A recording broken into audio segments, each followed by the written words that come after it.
is only 4 inches wide. Not much to balance yourself on.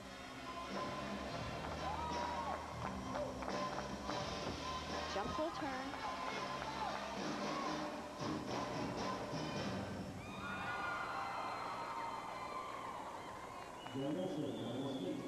And this is a timed event. By that I mean a minute and a half maximum time, a minute and 10 seconds minimum time up on the beam. Comes her dismount. Round off full twist. She kind of cast that back a little far, but came up with a good land. And golden corn crisps for a taste so Already had one fall. They're looking to drop that score. So each of the rest of the remaining gymnasts must hit their routine if they have a chance of winning this team competition. Hugged by her coach, Rick Walton. Another look at her work.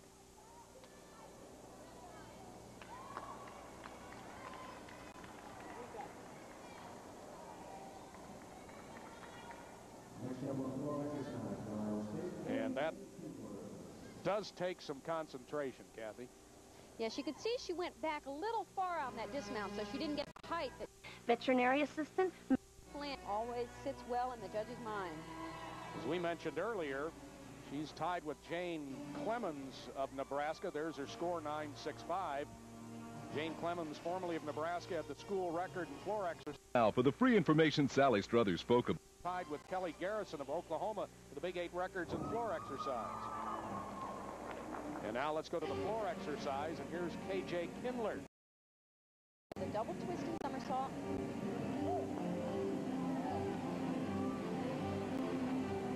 KJ from Iowa State, a junior from Wilton, Connecticut.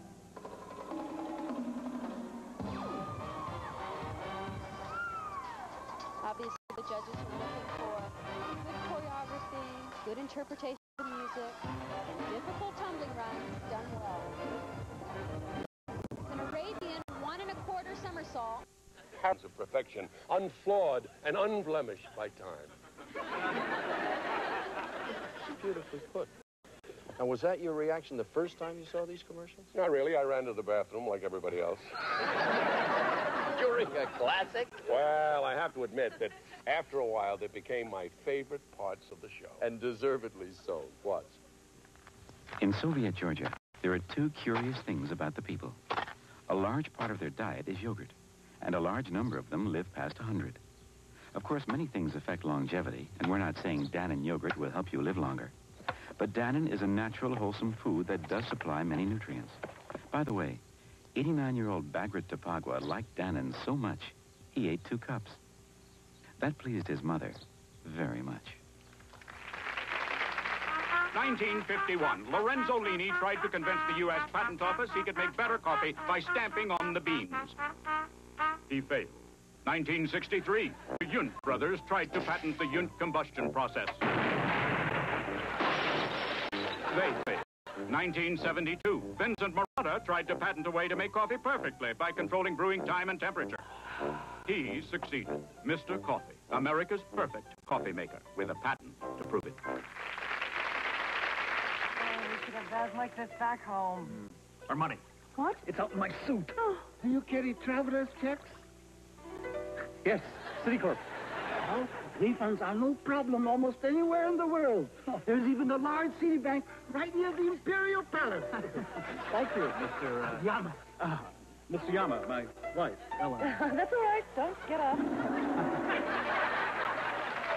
Gee, Pop, how could Motley have stolen the Volkswagen? His arm and leg were in a cast.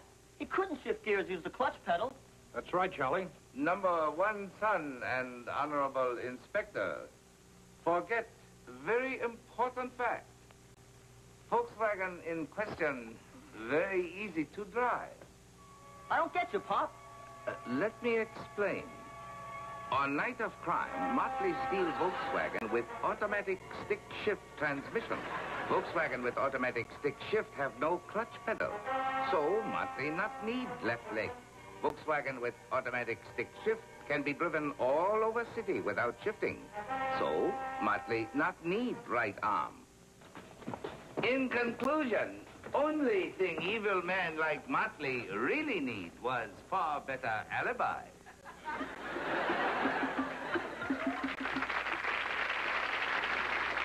We're at the world-famous high karate assembly line, where skilled craftsmen are turning popular high karate after shave into new high karate oriental lime. All the awesome power of regular high karate with a fresh lime scent added, plus indispensable instructions on self-defense. New high karate oriental lime. Be careful how you use it.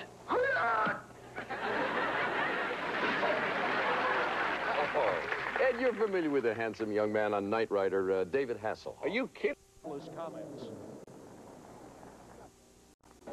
Yeah, this really is a make it or break it meet for us. We have a chance to make regional championships for the first time ever as a team, and that's pretty exciting for us. If we do well in this meet, we have a very good chance of making it, but some of that is out of our control in terms of what the other teams do, but I think if our squad puts together good effort, we have as good a chance as anybody in there. So.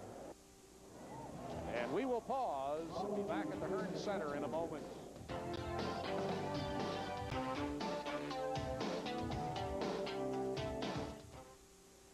Oklahoma competing on the vault, and Monica Fields with a 9.80 to lead the Sooners in that apparatus, followed by Tina Gamboa at 9.70 and Jessica Fry at 9.50 as you look at the rest of the scores. On the bars, Jenny Schmidt of Missouri with a 9.50. Julie Dorn, also of the Tigers, scoring well at 9.40, followed by Jessica Kroll and the rest of the Tigers on the bar competition. And on the beam, it was Nebraska. Leading the way, Lisa McCready at 9.70, Debbie Bryan at 9.65, and Cece Osell at 9.60. And finally, the floor exercise after the first rotation, Carrie Halpert at 9.55 for Iowa State, KJ Kindler at 9.45, and then Jenny Olson at 9.40. And in the all-around competition after round one, Monica Fields of Oklahoma leads the way with a 9.80, followed by Lisa McCready of Nebraska at 9.70, and Debbie Bryan of Nebraska 9.65. Turning to the team standings after the first rotation, Oklahoma and Nebraska at 47.55. Iowa State is second at 46.65, followed by Missouri at 46.10. The second rotation will find Oklahoma on the bars. Missouri will move to the beam. Nebraska to the floor exercise, and Iowa State will be on the vault. So this is the second rotation or the second round of the championships. This should be an exciting round of competition with Oklahoma on the uneven bars. And we will start with Tanya Christie, as she will begin it all for Oklahoma. Tanya is from Lincoln, Nebraska, a junior, physical therapy major in school.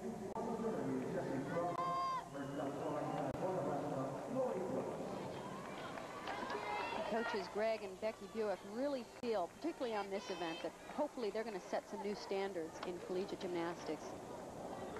They're trying to be very innovative, very creative, and add a lot of difficulty to the routines.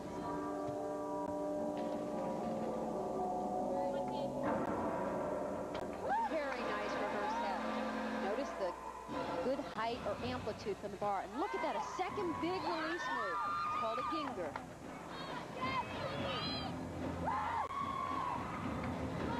Nice straight body giant. Toe on, front dismount, slight hop on the landing, but an excellent routine, particularly since that's their first routine up. That will set the pace for the rest of the girls. That's Tanya Christie, as we will take a look again at her dismount. You can see the difference with a really good, strong bar worker. She does nice, straight giants. Here's your dismount, toe on front. Solid routine.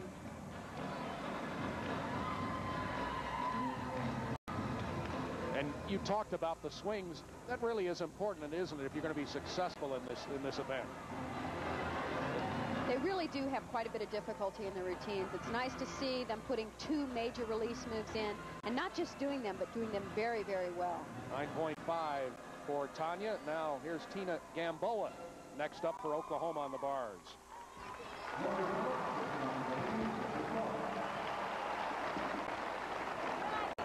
Tina from North Lauderdale. That's North Lauderdale, Florida. Watch this. Reverse hex going the other direction. Very creative, very unique.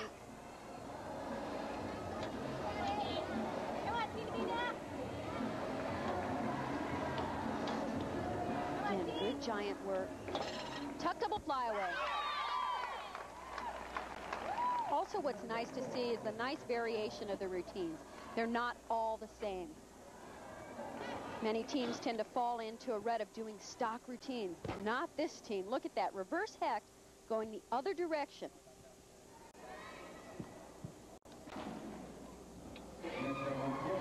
Look at the dismount again. It's a nice high tuck double back dismount. What's the mark on And an impressive job by Tina Gamboa. She, by the way, is an all Big 8 academic student.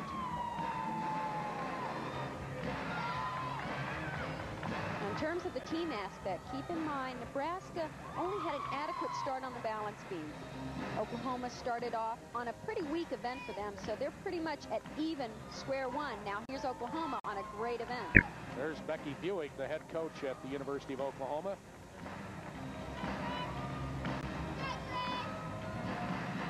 And next up for Oklahoma, Tricia Bonomo. She is one of the shortest gymnasts. We've seen the tallest here. She's only 4'7". Beautiful giant work. This is her best event. She's a senior in her last year at Oklahoma. Look at the speed on the giants. Oh, a little low on that landing, but a good routine. Now, she didn't have the big release moves that some of the more difficult routines have, but she had nice giant work and giant hop pirouettes. Receiving congratulations as we go back and take a look at her work. So you can see that giant swing with a hop pirouette.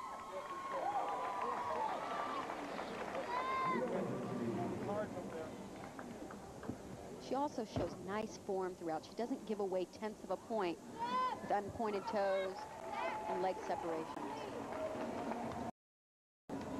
Bars seem to get further and further apart, Kathy, as the years go on. I'm very, very jealous. They've gotten a lot farther apart than when I competed, and it allows the gymnasts those big swinging elements and enables them to generate enough speed to do the big release moves. And there's a good look at Tricia at 9.50. Her score will return in just a moment. Good crowd here at the Hearn Center at Columbia, Missouri, on the campus of the University of Missouri, the 1991 Big 8 Conference Women's Gymnastics Championships. We are in the second rotation, and we'll move to the beam. And for the University of Missouri, here's Kim Burton. And they really had a tough start in their first event. And they're not off to a great start here at balance beam. Had trouble on that mount, didn't make it to the handstand.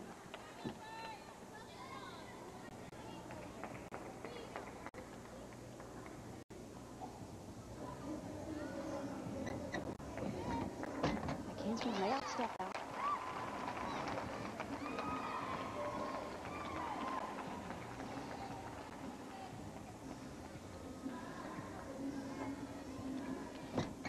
Two switch leg leaps in a row right into a back handspring. It's one of the special requirements the judges are looking for. Combinations of gymnastics elements, which are the dance elements, and acrobatic elements, which are the tumbling moves.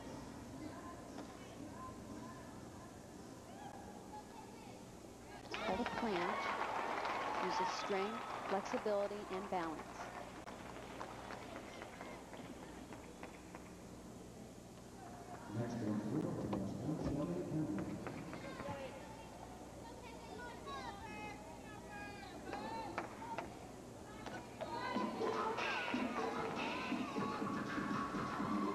Dismount, round off double twist, a very difficult dismount. One step on that landing.